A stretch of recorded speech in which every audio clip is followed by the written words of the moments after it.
ఇవాళ మీకు ఉప్మా చేయడం చూపిస్తాను. సో నిన్న సాయంకాలం బొంబాయి రవ్వ తెప్పించాను, 1/2 కిలో. తర్వాత మన ఇంట్లో ఉన్న ఈ కరివేపాకు కోసుకొచ్చాను. ఇంకా చాలామంది ఏం వేయాలి ఏం వేయకూడదు అనుకుంటారు. సరే నేనేమంటానంటే ఏం వేయకూడదు తెలుసుకుంటే మంచిది, కానీ ఏది కావాలంటే వేయచ్చు. ఇదిగో టమాటా ఒకటి వేస్తున్నాను నేను. తర్వాత అల్లం ఒకటి ఉంది. తర్వాత కాలీఫ్లవర్ కొంచెం ముక్కలు వేస్తున్నాను, బాగుంటాయి.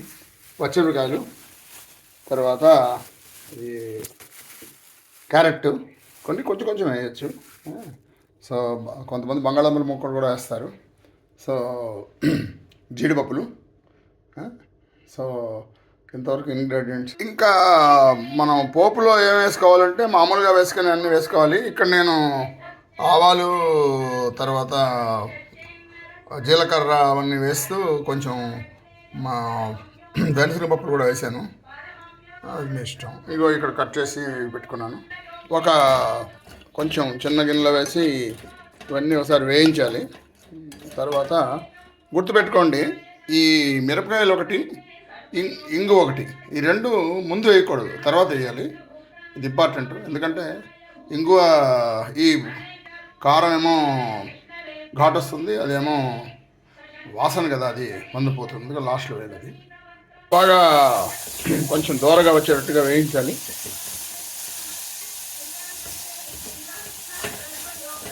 తర్వాత నీళ్లు వేసి బాయిల్ చేయాలి.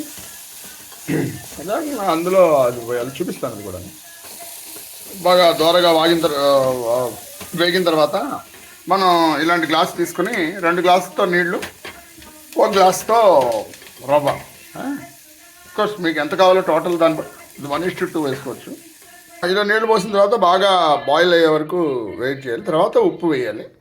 ఉప్పు వేసిన వెంటనే ఆల్మోస్ట్ రవ్వ వేసి కలపాలి. ఆ కలిపేటప్పుడు నేను ఫోటో తీయలేను, వీడియో తీయలేను, కానీ అది జాగ్రత్తగా ఉండాలి. అది కలిపినప్పుడు తొందరగా దగ్గర పడిపోతుంది.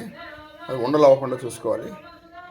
అది ఫర్ ద టైం బీయింగ్. తర్వాత మనం ఉప్పు వేసుకోవచ్చు. ఉప్పు మీ టేస్ట్కి అంటారు, కానీ నేను ఒకటే చెప్తాను, టేస్ట్ కంటే ముందు ఇంపార్టెంట్. ఎక్కువ వేస్తే తీయలేము, తక్కువ వేస్తే కావాలంటే యాడ్ చేసుకోవచ్చు. అందువల్ల అది కూడా మర్చిపోవద్దు. తక్కువ వేసుకున్న తర్వాత యాడ్ చేసుకోవడం బెటర్. మనం అంత పెద్ద ఎక్స్పీరియన్స్ ఉండాలి కాబట్టి. తర్వాత రెండోది ఏంటంటే, ఈ వెజిటబుల్స్ వేస్తాం కదా, వాటికి అందుకోవాలంటే కొంచెం ఎక్కువ ఉప్పు వేయాలి. అది కూడా గుర్తుపెట్టుకోండి. సరే, ఇది కొంచెం బాయిల్ అయిన తర్వాత మనం రవ్వ వేసి కలిపేయచ్చు. బాగా యాడ్ చేసిన తర్వాత అలా ఉడుకుతూ ఉంటుంది. దాన్ని బాగా ఉడికే వరకు వెయిట్ చేయాలి. సరే, ఇంకా ఆల్మోస్ట్ పూర్తయినట్టేనే.